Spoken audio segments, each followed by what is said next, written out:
Sa ngalan ng Ama at ng Anak at ng Espiritu Santo, Amen. ang pagpapala ng ating Panginoong Hesukristo, ang pag-ibig ng Diyos Ama, at ang pakikipagkaisa ng Espiritu Santo naway sumain yung lahat. At sumaiyo rin. Minamahal kong mga kapatid, malapit nang tapusin ni Jesus ang misyong ipinagkatiwala sa kanya ng Ama. Sa nalalapit na pagbalik niya sa Ama, sinasabi niya sa mga alagad na dumating na rin ang kanilang takdang panahon. Kailangan maging mga saksi sila sa kanyang pag-ibig, humayo sa daigdig at mamunga ng masagana. Upang tayo po'y maging marapat gumanap sa banal na pagdiriwang, aminin po muna natin pagsisihan ng ating mga kasalanan. Inaamin ko Sa makapangyarihang Diyos at sa inyo mga kapatid, na lubha akong nagkasala sa isip, sa salita, sa gawa, at sa aking pagkukulang. Kaya isinasamo ko sa mahal na Birheng Maria, sa lahat ng mga anghel at mga banal, at sa inyo mga kapatid, na ako'y ipanalangin sa Panginoong ating Diyos. kaawaan tayo ng makapangyarihang Diyos, patawarin sa ating mga kasalanan at patnubayan sa buhay na walang hanggan. Amen. Panginoon, kaawaan mo kami. Panginoon, kaawaan mo kami. Kristo, kaawaan mo kami. Kristo, kaawaan mo kami. Panginoon, kaawaan mo kami. Panginoon, kaawaan mo kami. Papuri sa Diyos sa kaitaasan.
Ikaw na nag-aalis ng mga kasalanan ng sanlibutan. Maawa ka, maawa ka sa amin.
Manalangin tayo. Ama naming makapangyarihan, loobin mo nawang sa masasayang araw na ito ng aming pagdiriwang sa pagkabuhay ni Kristo, kami ay makaganap ng pagdiriwang na wagas, upang ang aming ginugunita ay lagi naming matupad sa gawa, sa pamamagitan ni Hesu Kristo, kasama ng Espiritu Santo, magpasawalang hanggan. Amen. Magsiupo muna po ang lahat.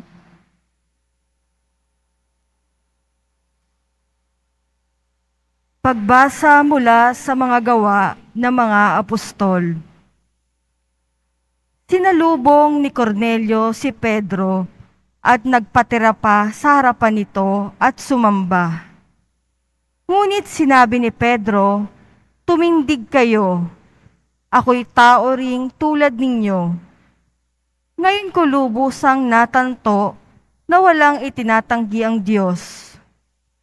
Nalulugod siya sa sinumang may takot sa kanya at gumagawa ng matuwid kahit saang bansa." Nagsasalita pa si Pedro nang bumaba ang Espiritu Santo sa mga nakikinig ng salita. Namangha ang mga nananampalatayang Hudyo na kasama ni Pedro, sapagkat ang mga ito ay pinagkalooban din ng Espiritu Santo. Narinig nila ang mga hentil na nagsasalita sa iba't ibang wika at nagpupuri sa Diyos. Kaya't sinabi ni Pedro, tulad natin, sila'y pinagkalooban din ng Espiritu Santo. Sino pa ang makakahadlang na binigyan sila ng tubig? At inuutos niyang binyagan sila sa pangalan ni Jesucristo. Pagkatapos, hiniling ni Pedro na manatili roon ng ilang araw. Ang salita ng Diyos. Salamat sa Diyos. Panginoong nagliligtas sa tanang bansay na hayag. Panginoong nagliligtas sa tanang bansay na hayag. Umawit ng bagong awit at sa poon ay ialay, sapagkat yaong ginawa niya'y ay kahanga-hangang tunay. Sa sariling lakas niya at taglay na kabanalan, walang hirap na natamo yaong hangad na tagumpay. Panginoong nagliligtas sa tanang bansay na hayag. Ang tagumpay niya'y ito'y siya na rin ang naghayag. Sa harap ng mga bansay, nahayag ang pagliligtas. Ang pangako sa Israel, lubos niyang tinutupad. Panginoong nagliligtas sa tanang bansay na hayag. Tapat siya sa kanila at nagpag-ibig ay wagas. Ang tagumpay ng ating Diyos kahit saan ay namalas. Magkaingay na may galak yaong lahat sa daigdig. Ang poon ay buong galak na purihin sa pag-awit. Panginoong nagliligtas sa tanang bansay na hayag.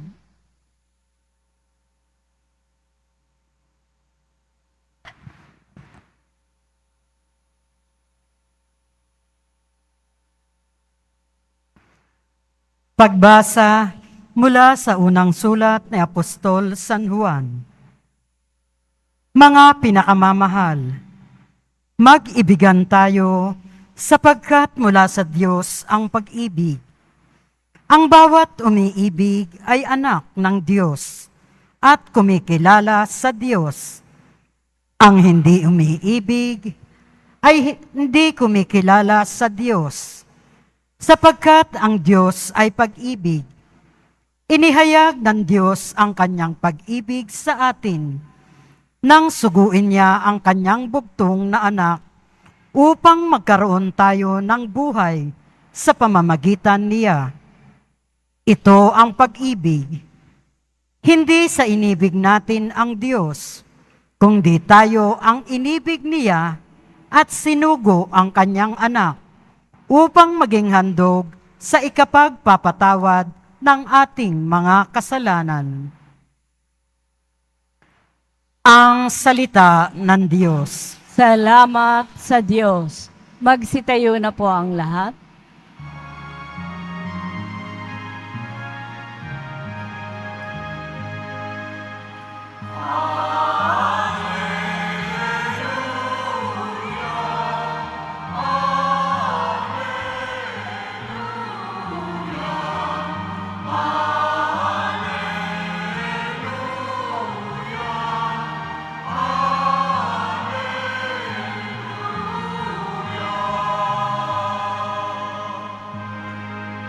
Ang sa akin nagmamahal,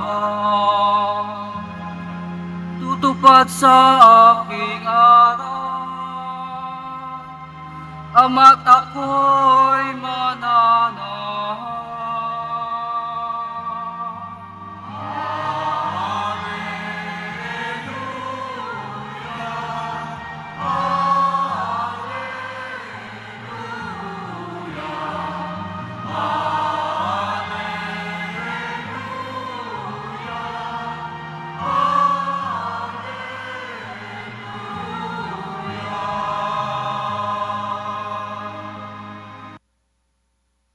Sumainyo ang Panginoon.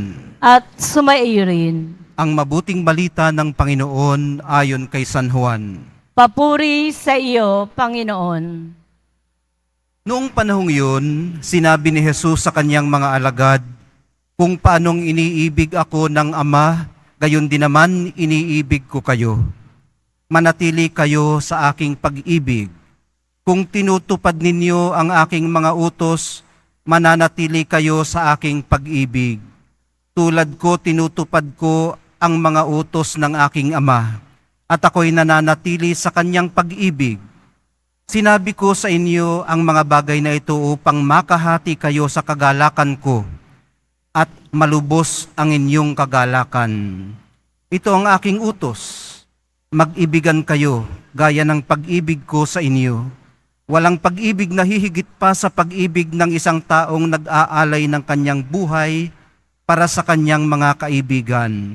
Kayo'y mga kaibigan ko kung tinutupad ninyo ang mga utos ko. Hindi ko na kayo inaaring alipin, sapagkat hindi alam ng alipin ang ginagawa ng kanyang Panginoon. Sa halip inaari ko kayong mga kaibigan, sapagkat sinabi ko sa inyo ang lahat ng narinig ko sa aking Ama. Hindi kayo ang pumili sa akin, ako ang pumili at humirang sa inyo, upang kayo'y humayo at mamunga, at manatili ang inyong bunga. Sa gayon, ang anumang hingin ninyo sa Ama, sa aking pangalan, ay pagkakaloob sa inyo. Ito ang iniuutos ko sa inyo, mag-ibigan kayo. Ang mabuting balita ng ating kaligtasan. Pinupuri ka namin, Panginoong Heso Kristo. Bago po tayo magpatuloy, nais ko lamang munang i-share sa inyo yung nakaantig sa aking kalooban habang binabasa at pinapakinggan ang ating mga pagbasa. No? Parang kinukurot ang aking puso kanina habang binabasa ni Carla ang unang pagbasa, lalo na yung huli. Sabi niya, pagkatapos, hiniling nila kay Pedro na manatili roon ng ilang araw. So si Pedro, gumawa siya ng napakagandang mga bagay, napakabuting mga gawa doon sa lugar na yun. At noong makinabang sila sa biyayang ito, hiniling nila, dito ka na muna, mag-stay ka. Naalala ko habang pinapakinggan itong unang pagbasang ito, itong unang pagbasa, na noong si Jesus Nazareno ay pumunta sa isang lugar, nagpalaya siya ng maraming demonyo, pulutong na demonyo, sumanib sa mga baboy. Ang ginawa ng mga tao sa kanya, pinalayas din siya doon sa lugar na yon. Ayaw namin sa'yo dito. Huwag ka dito. Ganon ang sinabi sa kanya. Parang ganon. Kung itatranslate natin sa ating lingwahe. At habang pinagkukumpara itong dalawang pangyayaring ito, naalala ko rin mga kapatid yung sinabi niya na makagagawa kayo ng higit na kamanghamanghang mga bagay kaysa sa mga nasaksihan nyo. At dito sa panahong ito, post-resurrection, napapansin natin na nagbibihis na, nagbabago na ang attitude ng mga tao sa mga alagad. Kung sila ay napaka-hostile noon kay Jesus, medyo unti-unti na nilang niyayakap ang kanyang mga aral, ang kanyang mga tagapagturo. Gusto na nilang manatili sila roon ng ilang araw. Hindi na ganun ka-hostile. Yun lang naman ang nais kong i-share muna sa inyo. No? So, magandang tanghali po sa inyong lahat. Napakainit pa rin, ano? Pero salamat, medyo malilom-lilom na. At dambuhala ang ating mga electric fan dito. Hari nawan, makatagpo kayo dito ng comfort sa tahanan ng mahal na pong Jesus Nazareno, hindi lamang sa spiritual side ng ating pagkatao, kundi sa physical na rin, ano? Makatahan kayo rito, makapahinga. At kung kayo man ay sasama ang pakiramdam, marami tayong mga voluntaryong mga medics dito na nandyan maghapon, maaga pa, hanggang mamayang gabi sila. Maganda na rin yung ating mga CR para sa inyong pangangailangan. So, himayin po muna natin sandali ang ating mga pagbasa. Mabilisan lang. Sinasabi po sa unang pagbasa na walang itinatangi ang Diyos. Ibig sabihin po noon, hindi siya namimili, wala rin siyang pinagpipilian, pantay-pantay. Walang itinatangi. Nalulugod siya sa sino mang may malusog na takot sa Kanya. Pinapupurihan sa salmong tugunan ang pagliligtas ng Panginoong tapat at umiibig ng wagas. Binibigyang din naman sa ikalawang pagbasa ang katotohanang ang Diyos ay pag-ibig. Nahayag ito ng lubos sa pagsusugo niya sa kanyang bugtong na anak para sa ating katubusan. Sa Ebanghelyo naman po, hinihimok tayo ng mahal na pong Jesus Nazareno na manatili sa kanyang pag-ibig. Siya na nagtuturing sa atin hindi bilang mga alipin, kundi bilang sarili niyang mga kapatid at kaibigan. Ang pinili niyang pag-alaya ng sarili niyang buhay. Ito rin ang utos niya sa atin, mag-ibigan gaya ng pag-ibig niya sa atin. Kanina may napakinggan akong pari na naghuhumiliya, sabi niya, sa pamamagitan ng kanyang pagkamatay sa krus, nahayag ang pag-ibig na itong wagas at lubos. Idadagdag ko lang ngayon sa sinabi niya kanina, lahat ng pwede nating maintindihan tungkol sa Diyos ay makikita po natin sa nakapako sa krus na mahal na poong Jesus Nazareno. Ito rin po ang pinakaimportanteng hamon sa atin ng Ebanghelyo. Ang umibig gaya ng pag-ibig niya sa atin.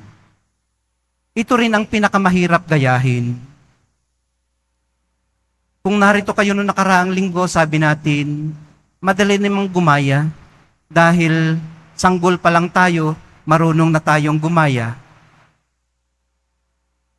Marunong na tayong mag-mama, papa. Pag ngumiti sa atin, ngumingiti din tayo. Ginagaya natin. Pinakamadali ang gumaya. Pero ang pinakamahirap gayahin ay ang umibig gaya ng pag-ibig ng ating Panginoong Hesukristo sa atin. Bakit naman po kaya ano? Kasi may mga kinasanayan tayo. At ang kinasanayan natin ay ang umibig ng one-sided. Yung side lamang natin. Mamahalin lang natin ang ating kapwa pag okay sila, gaya natin. Lalapit lang tayo sa kanila pag neat sila at mabango. Ayaw natin pag masyado silang kamote o mayabang, madaldal at maraming nalalaman. Gusto natin marunong makinig, komportable sa pagiging masayang kasama, pero komportable din sa katahimikan pag magkasama. Pag hindi sila okay at binabaliwala tayo, hindi natin magawang mahalin sila ng lubusan. Sa mga umiibig din lamang sa atin tayo tumitingin, doon sa mga malambing sa atin. Sa marunong lumugar at rumespeto, sa mga may kagandahang loob din lamang gaya natin. Ganon din po sa kabila. Pinababayaan lang nating mahalin ng ating kapwa ang mga magaganda at may pagmamalaking bahagi ng ating pagkatao. Pero hindi natin hinahayaang mapalapit man lamang sila sa pinakaayaw-ayaw natin sa ating sarili, yung mga ikinahihiya natin at ang ating mga baho. Hindi katulad natin. Ang mahal na pong Jesus Nazareno po ay nagmamahal ng walang pasubali, tumatanggap ng walang kondisyon, at nagtuturing ng walang tinutuos. Minamahal po niya tayo hindi bilang gantimpala sa mabubuti nating mga gawa. Minamahal po niya tayo dahil kailangan natin ang kanyang pagmamahal, tayong mga makasalanan. Ang mahal niya po ay tayo, hindi ang ating kasalanan. At sinasabi niya sa atin na magmahal din sa ganong paraan. Maging posible lang po ito kung kilala natin ang pagmamahal. Ang sinasabi po natin ngayon, magiging posible lamang ang magmahal ng katulad ng kay Jesus kung kilala natin si Jesus.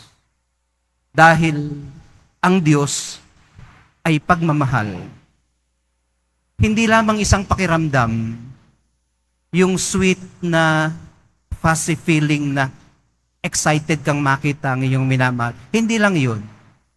Kundi isang mapanlikha, isang mabunga, at nagtagumpay na sa kamatayang uri ng pag-ibig.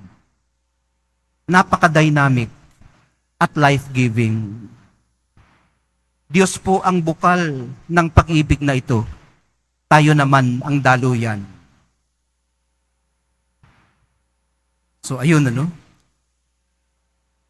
At hopefully, katulad din ng mahal na pong Jesus Nazareno, hindi rin tayo magtangi. At hindi rin tayo maging masyadong asyumero at asyumera. Noong isang araw, galing sa misa, naglakad ako doon, pauwi na sa aming bahay. May nagsabi sa akin, I love you, Father. Isang nanay doon na nagbabantay sa pahalig. Inisip ko na lang, siguro, ginagawa niya ang utos ng mahal na poong Jesus Nazareno, ang ibigin ang kanyang kaaway. Hindi madaling gawin. Pero hindi rin naman ako kaaway niya. Ang ibig ko lang sabihin, sinisikap niyang gawin, i-verbalize, at gawin yung napakalaking hamon ng ating pagiging Kristiyano.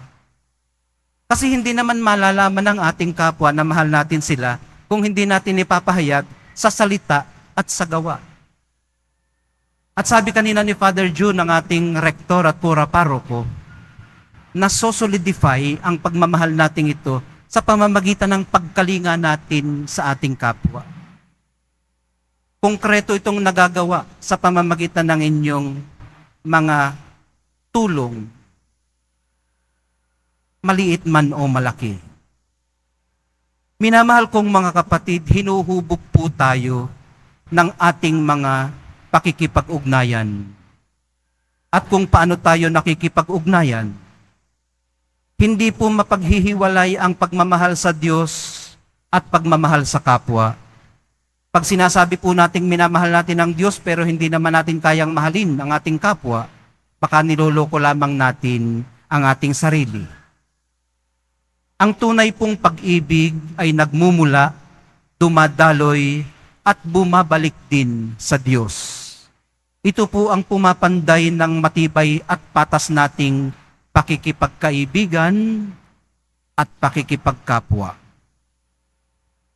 Sa ganitong paraan, nasasabi natin na mayroon tayong malusog na takot sa Diyos at malusog na pagmamahal sa kapwa.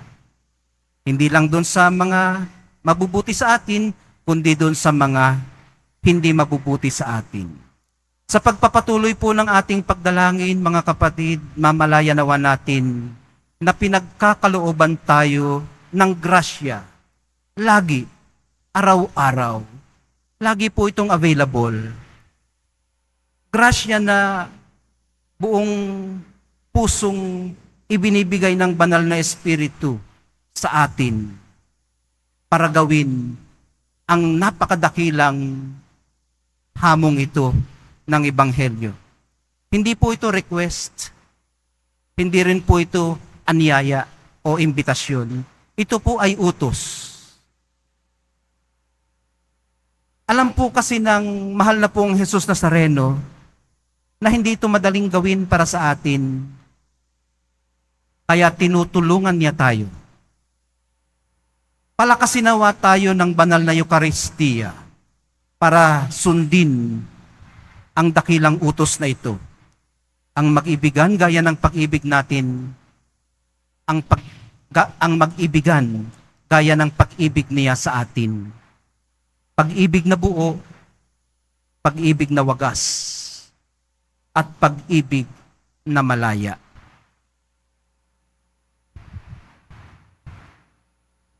Magsitayo na po ang lahat.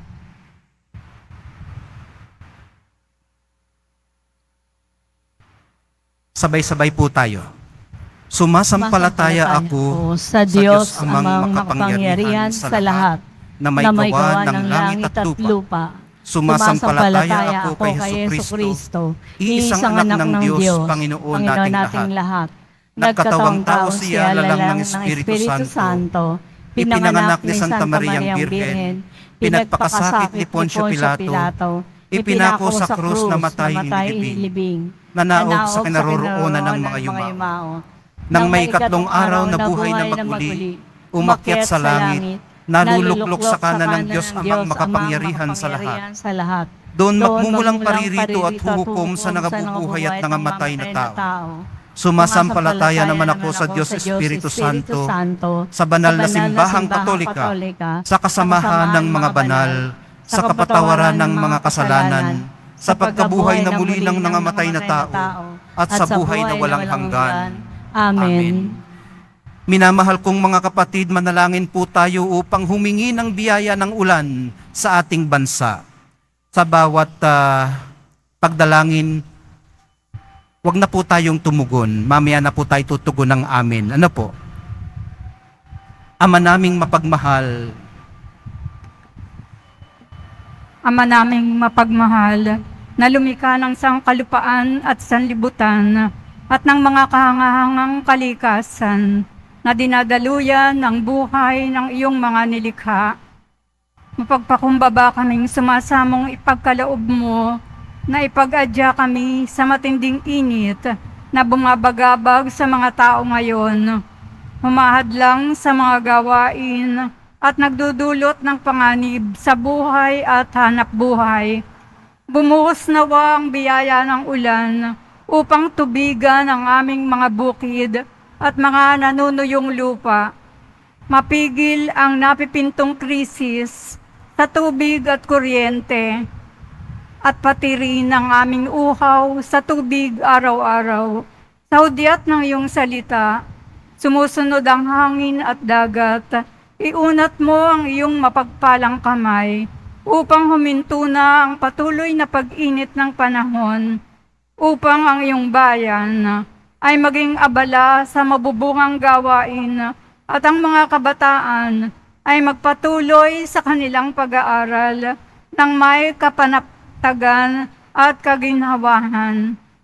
Diyos naming maawain at mapagbigay, imulat mo ang aming mga mata sa kayamanan at kagandahan ng iyong mga nilikha, at hubugin mo kaming maging mapagmalasakit para sa kalikasan.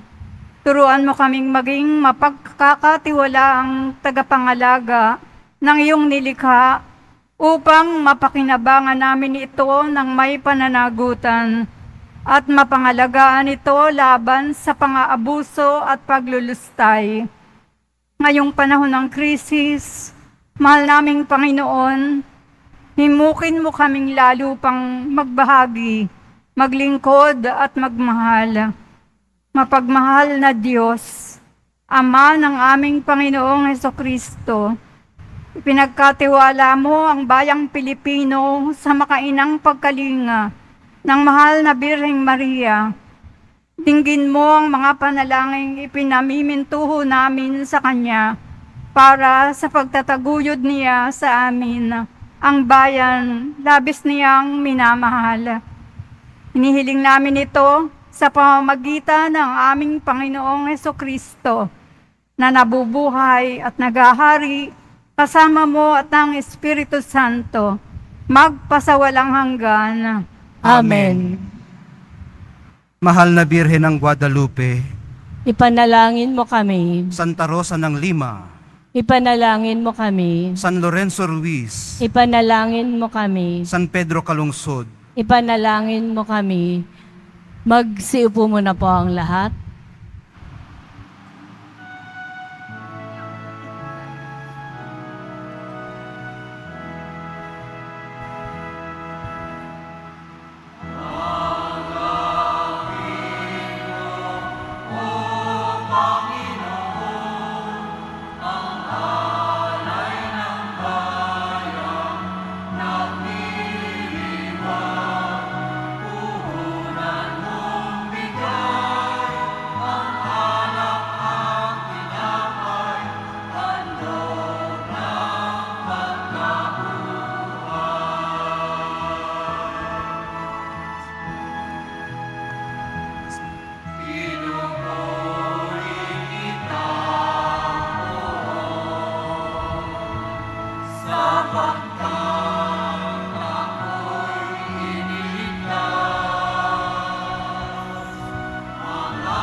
Magsitayo na po ang lahat. manalangin kayo mga kapatid upang ang paghahain natin ay kalugdan ng Diyos Amang makapangyarihan. Tanggapin nawa ng Panginoon itong paghahain sa iyong mga kamay sa kapurihan niya at karangalan sa ating kapakinabangan at sa buong sambayanan niyang banal. Ama naming lumikha, paakyatin mo sa iyong piling sa kalangitan ng aming mga panalangin kalakip ng haing mga alay, upang ang mga pinagindapat mong gawing dalisay ay maging marapat na makasalo sa piging ng iyong pagmamahal.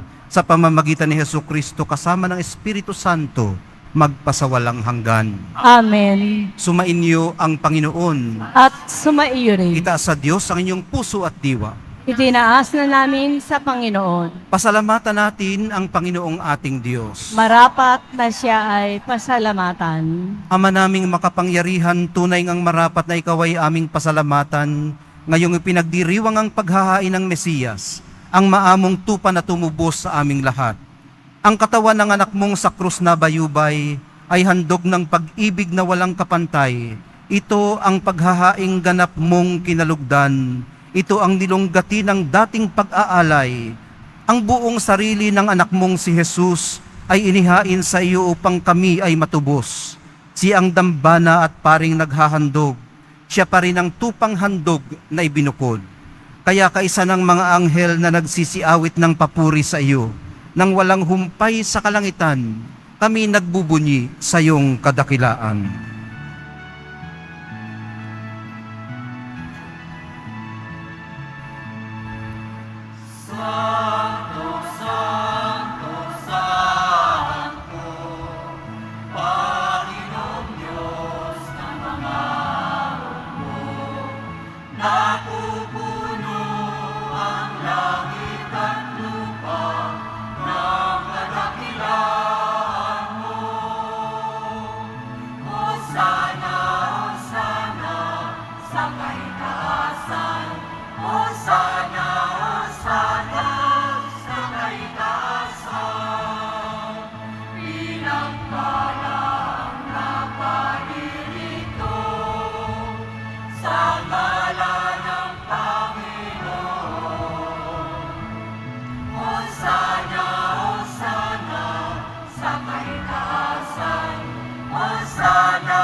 Magsilod po ang lahat.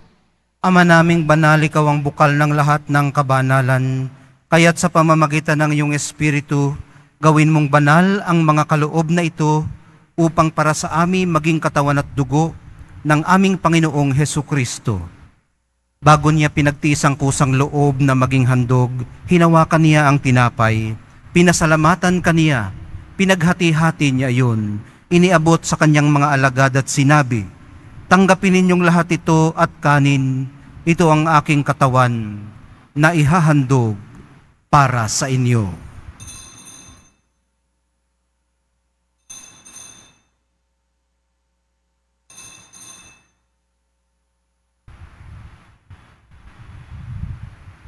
Gayon din naman noong matapos ang hapunan, hinawakan niya ang kalis.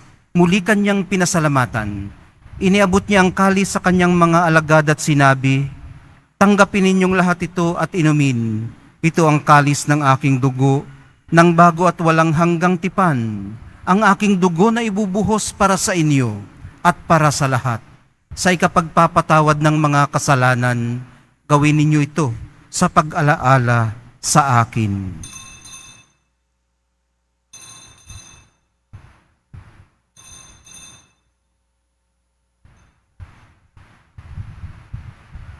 Magsitayo na po ang lahat. Ipagbunyi natin ang misteryo ng pananampalataya. Si Kristo'y namatay, si Kristo'y nabuhay, si Kristo'y babalik sa wakas ng panahon. Ama, ginagawa namin ngayon ang pag-alala sa pagkamatay at muling pagkabuhay ng iyong anak. Kaya't iniaalay namin sa iyo ang tinapay na nagbibigay buhay at ang kalis na nagkakaloob ng kaligtasan. Kami nagpapasalamat dahil kami iyong minarapat na tumayo sa harap mo para maglingkod sa iyo. Isinasamo namin kaming magsasalo-salo sa katawan at dugo ni Kristo ay mabuklod sa pagkakaisa sa pamamagitan ng Espiritu Santo. Ama, lingapin mo ang iyong simbahang laganap sa buong daigdig. Puspusin mo kami sa pag-ibig, kaysa ni Francisco na aming Santo Papa at ni Jose na aming Arsobispo, ng lahat ng mga obispo't kaparian at ng iyong piniling sambayanan. Alalahanin mo rin ang mga kapatid naming nahimlay nang may pag-asang sila'y muling mabubuhay, gayon din ang lahat ng mga pumanaw. Kaawaan mo sila at patuloyin sa iyong kaliwanagan. Kaawaan mo't pagintapatin kaming lahat na makasalo sa iyong buhay na walang wakas, kaysa ng mahal na Birheng Maria na ina ng Diyos, ng kabiyak ng puso niyang si San Jose, kaysa ng mga apostol ni San Juan Bautista at ng lahat ng mga banal na namuhay dito sa daigdig ng kalugod-lugod sa iyo. May pagdiwang nawa namin ang pagpupuri sa ikararangal mo sa pamamagitan ng iyong anak na aming Panginoong Hesus Kristo. Sa pamamagitan ni Kristo kasama niya at sa Kanya, ang lahat ng parangal at papuri ay sa iyo, Diyos Amang makapangyarihan, kasama ng Espiritu Santo, magpasawalang hanggan.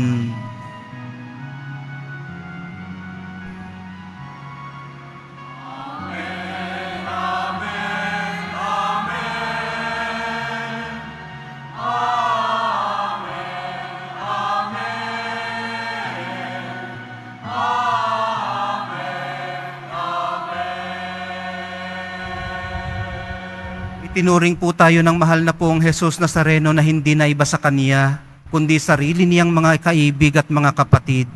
Kaya po may lakas ng loob tayong tawagin ng Kanyang Ama na atin ding Ama. Ama namin, sumasalangit ka, sambahin ang ngalan mo. Mapasa amin ang kaharian mo, sundin ang loob mo dito sa lupa para ng sa langit. Bigyan mo kami ngayon ng aming kakanin sa araw-araw at patawarin mo kami sa aming mga sala para ng pagpapatawad namin sa nagkakasala sa amin. At huwag mo kaming ipahintulot sa tukso at iadya mo kami sa lahat ng masama. Hinihiling po namin kami iadya sa lahat ng masama. Pagkalooban ng kapayapaan araw-araw, iligtas sa kasalanan at ilayo sa lahat ng kapahamakan, samantalang aming pinananabikan ang dakilang araw ng pagpapahayag ng tagapagligtas naming si Hesukristo. Sapagkat iyo ang kaharian at ang kapangyarihan at ang kapurihan magpakailanman. Amen. Panginoong Hesukristo, sinabi mo sa iyong mga apostol, kapayapaan ang iniiwan ko sa inyo, ang aking kapayapaan ang ibinibigay ko sa inyo. Tunghayan mo ang aming pananampalataya at huwag ang aming pagkakasala. Pagkalooban mo kami ng kapayapaan at pagkakaisa ayon sa iyong kalooban, kasama ng Espiritu Santo, magpasawalang hanggan. Amen. Ang kapayapaan ng Panginoon ay laging sumainyo. At sumaiyo rin. Magbigayan po kayo ng kapayapaan sa isa't isa.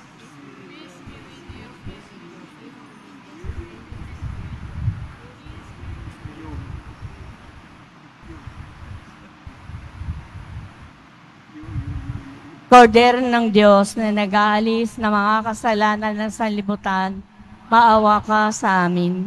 Kordero ng Diyos na nag-aalis ng mga kasalanan ng sanlibutan, maawa ka sa amin. Kordero ng Diyos na nag-aalis ng mga kasalanan ng sanlibutan, ipagkaloob mo sa amin ang kapayapaan. Magsilod po ang lahat. Ito ang kordero ng Diyos na nag-aalis ng kasalanan ng sanlibutan. Mapapalad ang mga inaanyayahan sa piging ng kordero. Panginoon, hindi ako karapat-dapat na magpatuloy sa iyo. Ngunit sa isang salita mo lamang ay gagaling na ako.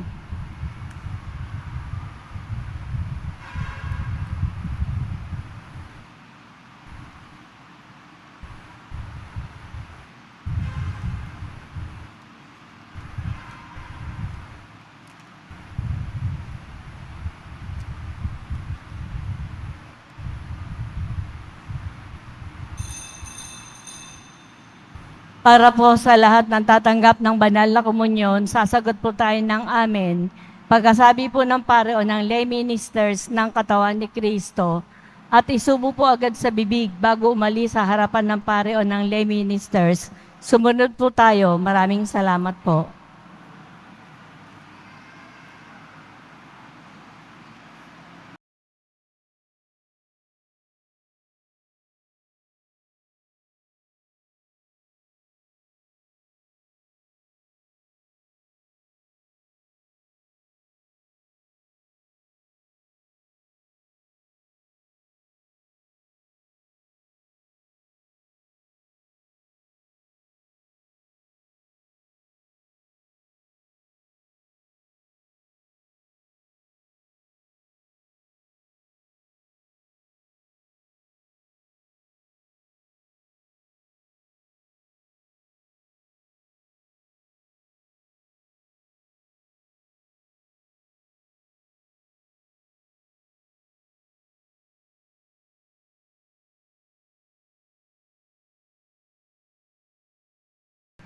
Magsitayo na po ang lahat. Manalangin tayo. Ama naming mapagmahal, kaming pinapagsalo mo sa pagkabuhay ng iyong anak, ay papakinabangin mo ring lagi sa kanyang lakas bilang bungang masagana ng dulot mong pagliligtas sa pamamagitan niya kasama ng Espiritu Santo magpasawalang hanggan. Amen. Sumainyo ang Panginoon, At sumaiyo rin. ang Diyos na tumubos at kumupkop sa inyo pakundangan sa pagkabuhay ni Kristo, ay siya rin nawang magpala sa inyo ng kaligayahang magpasawalang hanggan. Amen. Kayong pinagkalooban ng manunubos ng walang maliw na kalayaan, ay pagkamtin dinawa niya ng kanyang pamanang buhay na walang hanggan. Amen. Dahil kayo ay kaisa niyang bumangon mula sa kamatayan, pakundangan sa pananampalataya at binyag, kayo naway makatambal ng mga nasa kalangitan, pakundangan sa inyong mabuting pamumuhay, ngayon at magpasawalang hanggan. Amen. Mahal na poong Jesus Nazareno, inihayag mo sa pamamagitan ng krus ang walang maliw na pag-ibig ng Diyos sa sangkatauhan. Pakinggan mo ang kahilingan ng iyong angkan na nagsusumamo sa iyo. Makamtanawa nila ang inyong katugunan at tanggapin ang kasagutan na may utang na loob na tinatanaw.